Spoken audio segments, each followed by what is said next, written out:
Bonjour tout le monde, j'espère que vous vous portez à merveille. Me voilà de retour avec une nouvelle vidéo qui va parler des histoires, de l'histoire et des idées de l'art de S3. Cette vidéo elle est consacrée à la politique, il y en aura d'autres parce que j'ai mis en place 5 capsules rien que pour l'histoire et des idées et de l'art. Donc j'ai essayé de découper ça en petites capsules, vous aurez l'opportunité de voir un petit peu la suite. Ça, c'est la première partie réservée à la politique. Et il y aura aussi une autre partie, d'autres parties réservées aussi à l'art, la culture et la littérature, tout ce qui touche un petit peu l'histoire des idées de l'art. Voilà, alors sans plus tarder, ce siècle est vraiment riche parce qu'il y a plusieurs événements qui se sont passés. Et moi, j'ai essayé de faire en sorte à ce que vous allez retenir juste un mot, c'est celui-là, c'est mouvementé. C'est un siècle mouvementé, j'ai trouvé que c'est un joli mot. Pourquoi? Parce que ça reflète exactement ce qui s'est passé durant ce siècle-là. Mouvementé parce qu'on ne savait pas comment se retrouver au milieu de la politique du 19e siècle. Il y avait plusieurs systèmes politiques qui s'enchaînaient les uns derrière les autres. Vous aurez l'occasion de le voir le long de cette vidéo. Mais retenez ça parce que j'aimerais bien à la fin de la vidéo que vous puissiez être capable au moins de dire quelque chose si toutefois on vous demande de parler de la politique du 19e siècle. Commencez surtout par ça, par un siècle mouvementé. C'est illustré très bien avec cette phrase parce qu'on ne sait plus où mettre de la tête. Est-ce que c'est une république? Est-ce que c'est un empire? Est-ce que c'est une monarchie? Parce qu'il faut savoir aussi qu'à la fin du 19e siècle, en 1993, il y avait la Révolution française. Euh, enfin, pas 1793, 1985 plutôt. Il y avait la Révolution française, donc ils ont mis en place une république avec un parlement, donc ils en avaient par-dessus la tête des royaumes et de ces dynasties dont on a parlé en S1, dans l'histoire des idées de l'art S1. Donc ils voulaient mettre en place une république avec un président élu, avec un parlement aussi qui légifère et qui édite des lois et tout ça. Sauf que le siècle ne passera pas comme ça, on n'arrêtera pas de basculer de la république à l'empire, à une monarchie, à revenir à une deuxième république, par la suite une troisième et ainsi de suite. Alors, pour commencer, il y a un homme dont on ne peut se priver de parler parce qu'il est connu dans l'histoire de la nature humaine plutôt, pas seulement en France. Euh, Tout le monde le connaît, il est même parfois enseigné de par son génie, parce que c'est ça le mot, c'est un génie et sur le plan militaire, mais aussi sur le plan administratif et politique. Il a apporté à la France durant 20 ans ce que la France n'a pas connu pendant 2000 ans. Imaginez en 20 ans les changements qu'il a fait subir à la France n'ont pas d'égal par rapport à ce que la France a subi pendant 2000 années. Cet homme, j'imagine que vous savez de qui je parle, c'est tout simplement Napoléon Bonaparte. Napoléon Bonaparte, qui est connu surtout en tant que général, parce qu'il fut général en 1793.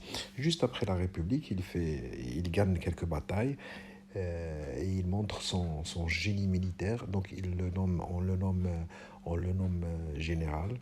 Et il continue, bien sûr, à gagner des conquêtes, à conquérir des terrains et avoir du poids au sein de cette soi-disant république-là.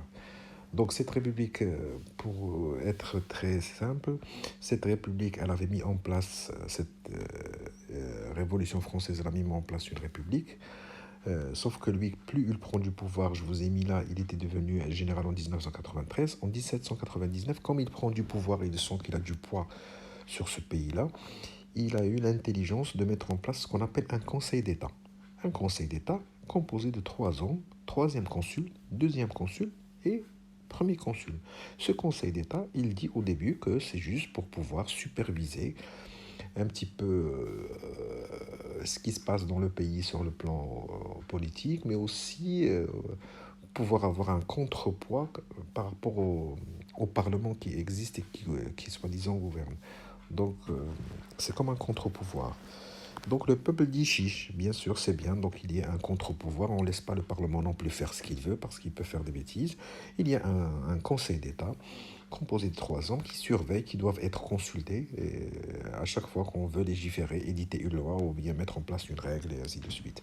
Sauf qu'il met un troisième consul, un deuxième consul, et lui, il est nommé premier consul. Et comme par hasard, il est nommé premier consul, mais il a quand même tous les pouvoirs, parce qu'à chaque fois que quelque chose veut se passer dans le pays, il va falloir le consulter en tant que premier consul. Venons maintenant au plan politique. Comme je vous ai dit, c'était un génie sur le plan politique. Il y a des choses qu'il a mis en place aussi, à part le Conseil d'État. C'est qu'il a mis en place une certaine monnaie unique en France. On a maintenant ce qu'on appelle le franc. Il a mis en place aussi le code pénal. Ça veut dire que maintenant, il y a une justice avec un code pénal. On ne peut pas juger n'importe qui, comme avant, le roi décidait qui va mourir, qui va être exécuté, qui va être emprisonné. Là, il a mis, soi-disant, un code pénal pour qu'on puisse avoir une certaine justice, soi-disant indépendante, mais au moins avec des règles et des lois. Donc c'est tout au bénéfice du peuple. Donc le peuple ne pouvait que signer pour ce monsieur-là. Il a quand même mis en place aussi un autre point qui reste négatif. Je pense que c'est la plus grande chose négative qui reste, qui s'inscrit contre son camp, c'est qu'il a remis en place l'esclavage. Il a remis en place l'esclavage, donc c'est quelque chose qui n'est pas, il faut dire les choses telles qu'elles sont, qui n'est pas très, très, très louable. Ça, c'est par rapport au système politique. Euh, Comme je vous ai dit, en 1799, lorsqu'il met en place ce Conseil d'État. Concernant les guerres, alors là, il est pratiquement intouchable. Il n'arrêtait pas de conquérir des terrains. Il a fait agrandir la France comme jamais elle n'était aussi grande. Il a pris l'Italie, une partie de l'Italie, une partie de l'Allemagne, une partie de l'Autriche. Il est même allé jusqu'en Belgique, jusqu'au Luxembourg, etc. Donc le territoire français était immense. On le comparait, ce territoire-là, à un empire et on faisait toujours le parallèle avec l'empire romain. Euh, voilà, donc il vouait quand même un certain respect et à l'étranger et facilement à l'intérieur de son empire. Parce que quand on a un premier consul, soi-disant, qui arrive à gagner des batailles, donc on le craint. Et derrière cette crainte-là, il y a aussi, il force le respect. Donc comprenez quand même que là où je veux en venir, c'est qu'il n'a pas eu de problème pour devenir un empereur, vu l'étendue des territoires qu'il a réussi à conquérir.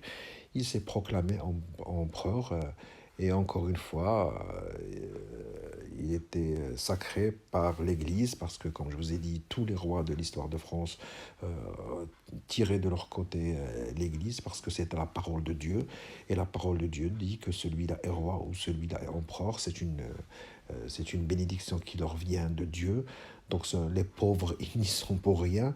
C'est juste Dieu qui a voulu qu'ils soient rois ou bien qu'ils soient empereurs. Donc tout le monde, bien sûr, s'inscrivait dans cet esprit-là et s'accordait à dire que c'était le roi ou bien c'était l'empereur. Donc comprenez cette subtilité qu'ont les empereurs et les rois de vouloir mettre toujours de leur côté les églises.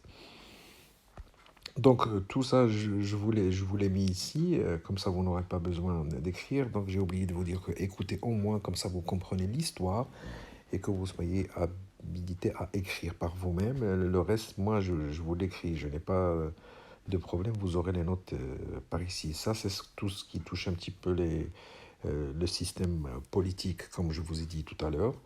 Et ici, je vous ai mis un petit peu tout ce qui touche un petit peu son côté de soldat, son côté général par rapport aux batailles, par rapport aux guerres. Sauf que comme il est gourmand, il va commettre la première bêtise et il va aller même jusqu'à essayer de conquérir la Russie. Ça va lui coûter très très très cher, et sur le plan financier, mais sur le plan humain, parce qu'il va revenir avec pratiquement une perte de plus de 95% des soldats qui sont partis avec lui. Ils vont tous périr, ils vont le payer très cher parce que c'était un périple très difficile d'aller jusqu'en Russie. Ils ont été obligés d'essuyer un hiver très difficile parce que vous connaissez la Russie et son hiver. Il y avait un problème de logistique, d'alimentation, d'armement, donc plein de soldats périssent et il rebrousse chemin sans aucune victoire ni en mesure de conquérir la Russie. Donc ça commence à sentir sur le plan économique, les citoyens commencent à se plaindre de cette vie-là, et lui, il n'arrête pas de rajouter taxe sur taxe sur taxe pour pouvoir engranger encore plus d'argent. Donc le peuple commence à en avoir marre, mais il y a aussi d'autres pays qui commencent à le craindre et qui se disent que ce monsieur-là, il risque de conquérir tous les territoires qu'il veut. Donc il s'allie. Il y a l'Angleterre qui s'allie avec l'Autriche et par la suite même avec la Russie, et il lui vaut une bataille. Une bataille qu'il va perdre puisqu'ils arrivent à réussir à rentrer jusqu'à Paris, et du coup, Napoléon perd et il est exilé. Il est exilé. Et on remet en place un roi Bourbon, donc on revient à l'ancien système. Mais ça n'a duré que 3 mois, bizarrement. Vous allez me dire pourquoi ça dure que 3 mois alors qu'il est exilé. Ben, figurez-vous qu'il arrive à fuir cet exil-là où il était, et il revient en France avec quelques petites dizaines de soldats. Et ce qui est vraiment impressionnant, c'est quand il rentre en France, personne, mais vraiment personne, des militaires n'arrive à lancer le combat contre ce monsieur-là, tellement il était craint et il était respecté. Il rentre, on lui déroule presque le tapis rouge et il arrive jusqu'à Paris. Louis XVIII, qui a régné seulement 18 mois, seulement 3 mois, il prend la fuite. Et voilà encore Napoléon Bonaparte qui reprend son poste de soi-disant empereur. Et il lance encore des batailles et des batailles. Sauf que ça va durer que quelques mois. Et c'est très connu dans l'histoire, c'est que ces mêmes alliés, l'Angleterre avec l'Autriche, s'ils vont lui livrer une bataille, ça va être la bataille de Waterloo. Et sur cette bataille-là, il va perdre cette fois-ci pour de bon, et ils vont l'exiler dans une île qui est très loin, où il ne peut pas fuir, c'est Sainte-Hélène.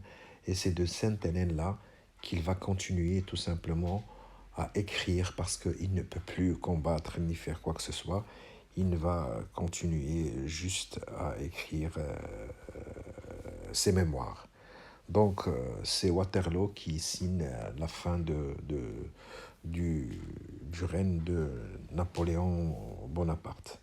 Vous allez me dire après, donc, comme je vous ai dit, le siècle commence par une république, puis par la suite, lui, il la transforme en empire.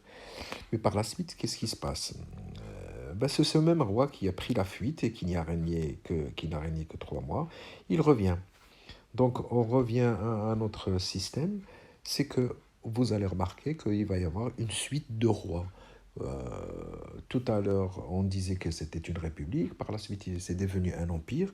Et bien maintenant, figurez-vous qu'il y aura une succession de rois. Puisqu'on remet en place la monarchie, on appelle cette période-là, parce que c'est un mot très important que vous devez retenir, c'est la restauration.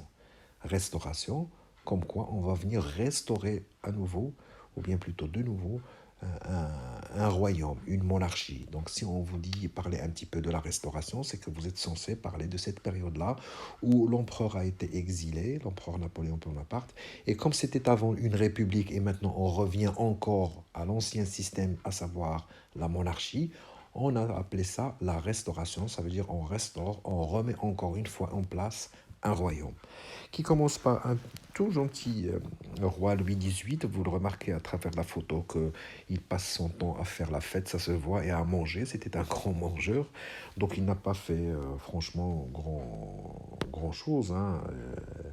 Il n'a pas apporté grand chose au pays, sinon que il a été gentil pour pouvoir prendre le royaume.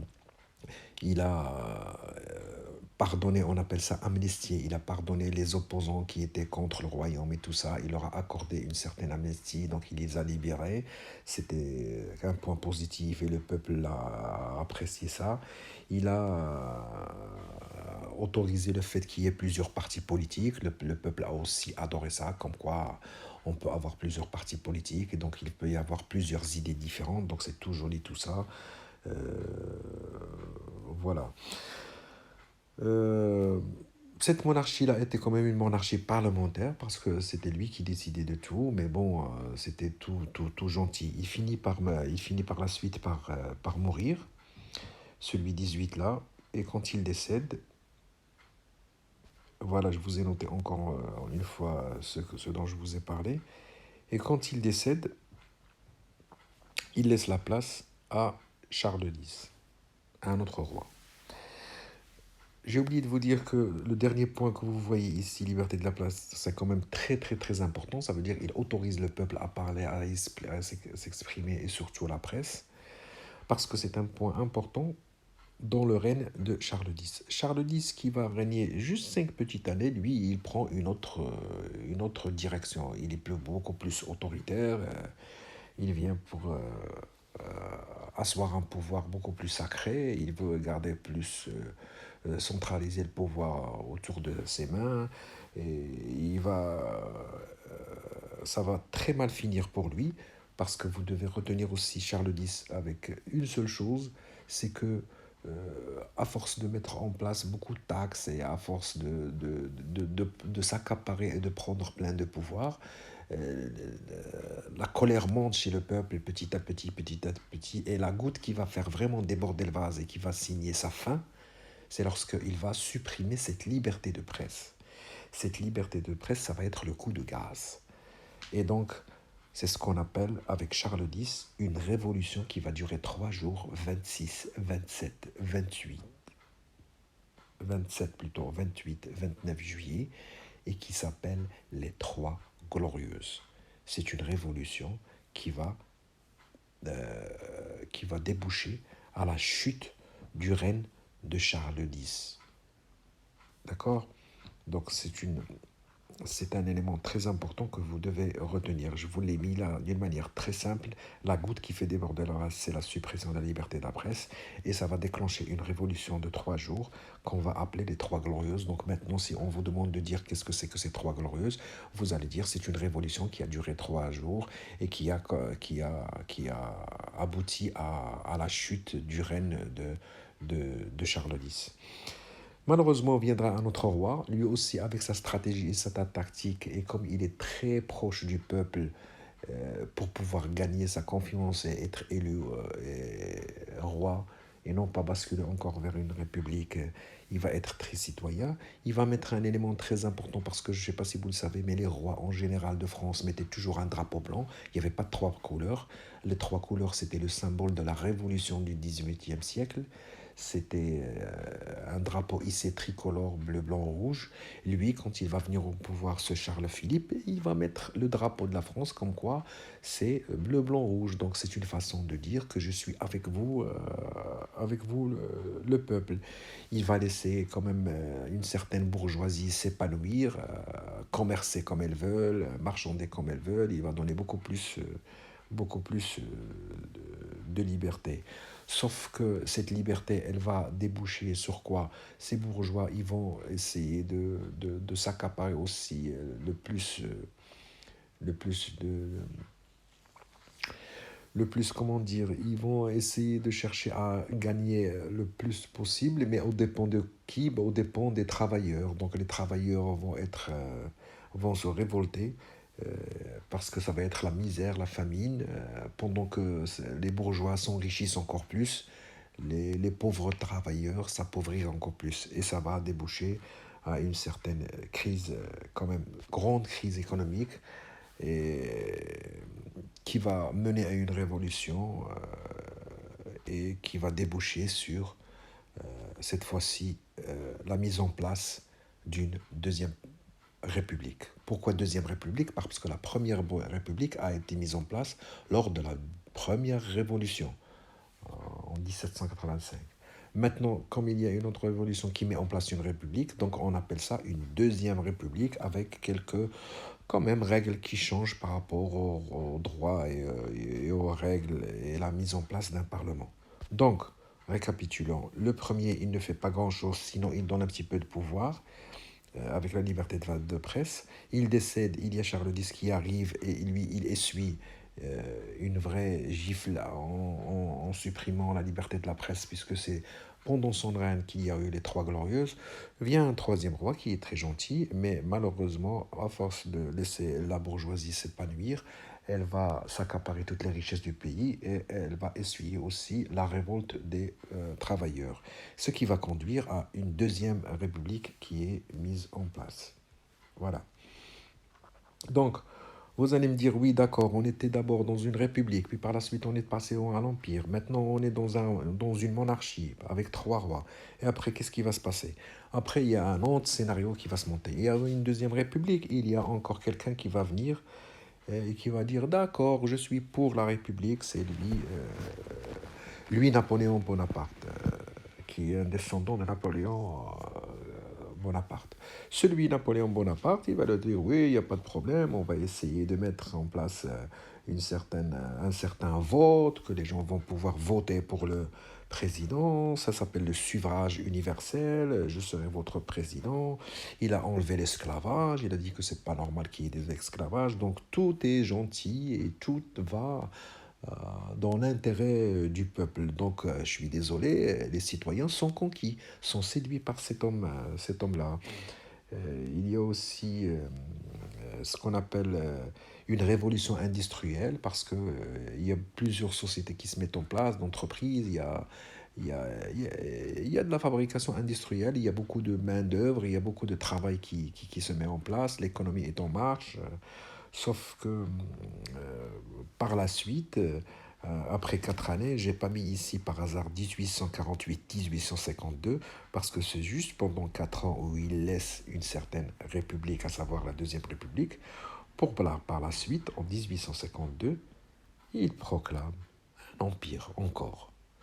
Comme il assoit son pouvoir et il a mis 4 ans pour pouvoir se sentir vraiment en pleine possession de ses moyens et être capable et en mesure de décider et de faire ce qu'il veut, il installe aussi, lui, un empire comme le fut Napoléon Bonaparte. Voilà, donc il installe encore un empire. Au début, c'était tout joli avec les votes et tout ça, comme je vous ai dit, mais en 1952, il met en place un empire. Sauf que par la suite, il y a eu encore une révolution industrielle, parce que, comme je vous l'ai dit, ça s'est passé comme avec Philippe Ier tout à l'heure. Les industriels, les chefs d'entreprise et tout ça, ils s'enrichissent comme pas possible, mais c'est la pauvreté quand même. Les travailleurs n'évoluent pas, ils s'appauvrissent encore plus et encore. Et ça va conduire quand même par la suite son empire en 1870 à sa chute. Et ce qui va venir encore maintenant, c'est une troisième république qui va se mettre en place, sauf que celle-là, elle va être presque la bonne parce qu'elle va durer des dizaines d'années jusqu'au XXe siècle. Cette troisième république, elle est très connue par Jules Ferry qui va mettre en place une école en bonne et due forme comme on la connaît aujourd'hui. Le droit d'aller à l'école, c'est presque une obligation. Il va mettre en place l'histoire de l'uniforme pour qu'on ne fasse pas de différence entre les riches et les pauvres. Il va créer un syndicat, ça veut dire que les travailleurs vont, vont pouvoir être syndiqués et donc parler de leurs droits et défendre leurs droits. N'en parlons pas de la liberté d'expression. Cette république, elle va voter la liberté de l'expression. Et ça va durer jusqu'à 1970. J'ai mis juste une petite faute.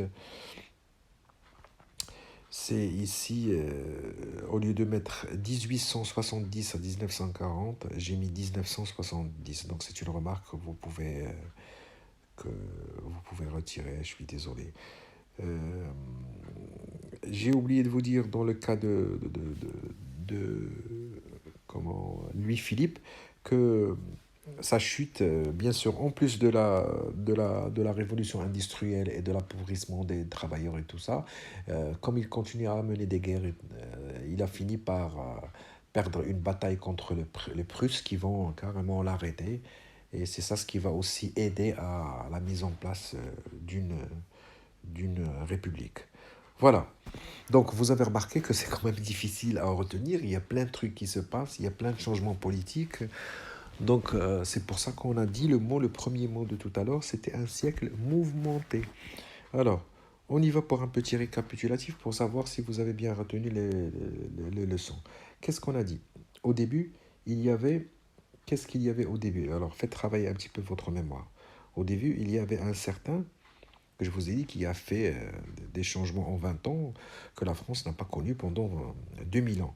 Napoléon Bonaparte, très bien. Donc, après la République, Napoléon Bonaparte, c'était un empereur, donc il vient installer un empire. Son point fort, c'était quoi? Eh ben, c'était un conquérant, un grand général militaire. Il a conquis, il a agrandi la France comme elle n'a jamais été, comme elle n'a jamais été. D'accord? Par la suite, qu'est-ce qu'on a dit? Qu'est-ce qui va se passer après son exil à Sainte-Hélène? Qu'est-ce qui va suivre? Les trois photos que je vous ai mis dans une diapo. C'est les trois rois qui vont se succéder. On revient à la monarchie, ce qu'on a appelé avec un mot qui était important et que je vous ai dit vous devez retenir, c'est la restauration. D'accord? Donc, du moment où Louis XVIII plutôt, arrive au pouvoir, c'est un roi, donc on remet en place la monarchie, puisque la monarchie existait et ils l'ont retirée en mettant en place une république, puisqu'elle revient, on appelle ça une certaine restauration parce qu'on restaure la monarchie. Voilà, il meurt, il y a quelqu'un qui vient qui est très autoritaire, c'est aussi un roi, Charles X. Qu'est-ce que je vous ai dit tout à l'heure? Il a commis une bêtise qui a fait déborder le vase et qui lui a coûté cher puisque c'est sa chute scellée. Qu'est-ce qu'il a fait? Il a interdit la liberté de presse. Très bien. Alors cette liberté de presse, elle va conduire à quoi? Je vous ai dit aussi, il a un mot. S'il y a la restauration pour le roi de visite, vous devez retenir un mot qui est capital pour ce roi-là, Charles X, c'est que cette révolution qui va durer 3 jours, 27, 28, 29 juillet, on l'a appelée les trois glorieuses. C'est une révolution qui dure 3 jours. Ensuite, il y a un roi tout gentil que je vous ai dit, dont je vous ai parlé et que je vous ai dit que c'était un roi citoyen, qui leur a mis même le drapeau tricolore et tout ça. C'était Louis-Philippe Ier. D'accord? Lui, comme il a laissé la bourgeoisie faire ce qu'elle veut, elle a, elle s'est carrément enrichie aux dépens de qui, malheureusement? Aux dépens des travailleurs. Donc, ils en avaient marre à un moment et ça a conduit à une certaine révolution et donc la remise en place de la Deuxième République. Donc, lui, vous devez retenir qu'après sa chute, c'est la Deuxième République qui est mise en place. Par la suite, qui vient? Il a rapport avec Napoléon Bonaparte. Lui, Bonaparte, qu'est-ce qu'il fait? Lui, il est très intelligent. Qu'est-ce qu'il veut? Vous voulez un président? Vous voulez une république? Il n'y a pas de problème. Donc, il commence président. Par la suite, quand il sent qu'il est bien au pouvoir et qu'il a mis en place et qu'il a réussi à asseoir une certaine autorité dans le pays, il bascule vite fait vers l'Empire. Donc cet empire-là, comme je vous ai dit tout à l'heure, avec la révolution industrielle, qui au début marche très bien, mais comme les industriels s'enrichissent tout seuls sans enrichir les salariés, mais bien au contraire, les salariés et les travailleurs s'appauvrissent.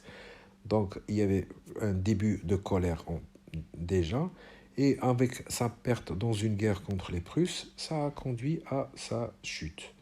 Donc malgré son 18 ans de règne, donc il y a eu une chute par la fin de cette deuxième de la mise en place de cette deuxième république. Donc, pardon, donc la deuxième république, elle est mise en place après Louis-Napoléon. Après Louis-Napoléon, donc comme on a dit tout à l'heure, il y a eu une deuxième république qui se met en place et où il y a l'école de Jules Ferry, où je vous ai dit, il y a un syndicat, il y a même une assurance travail qui se met en place. Il y a beaucoup de choses quand même qui sont mises en place et qui pensent aux travailleurs et aux salariés. Voilà donc de quoi il s'agit concernant le 19e siècle. Donc, pour faire bref, certes, il y avait la Révolution française et donc la naissance d'une république, mais dès le début du 19e siècle, il commence par un empire et finit par une troisième république, puisque la deuxième est créée lors de le roi Louis-Philippe, Quand Napoléon Bonaparte arrive, il maintient cette deuxième république pendant juste 4 petites années et il la bascule en empire. Et par la suite vient une troisième république. Donc regardez combien de régimes politiques ils ont vécu durant le 19e siècle. Je vous laisse je vous laisse bien sûr revoir ça tranquillement parce que j'avoue qu'il y a pas mal d'informations, mais au moins vous êtes maintenant capable d'avoir une idée que si c'était un siècle mouvementé, c'est parce qu'il y avait plusieurs régimes politiques. Plusieurs régimes politiques, puisqu'on passe de une première république à un empire, à une monarchie, à une deuxième république, puis par la suite à un empire, puis à la fin à une troisième république. Voilà, quant à moi, il ne me reste qu'à vous remercier et je vous retrouve après dans la seconde partie de l'histoire des idées et de l'art, bien sûr, sans oublier, si vous appréciez tout ça, n'oubliez pas de nous encourager avec vos abonnements et activez aussi la notification, comme ça vous êtes au courant de tout ce qui se met en ligne. Voilà, merci et je vous souhaite bon courage.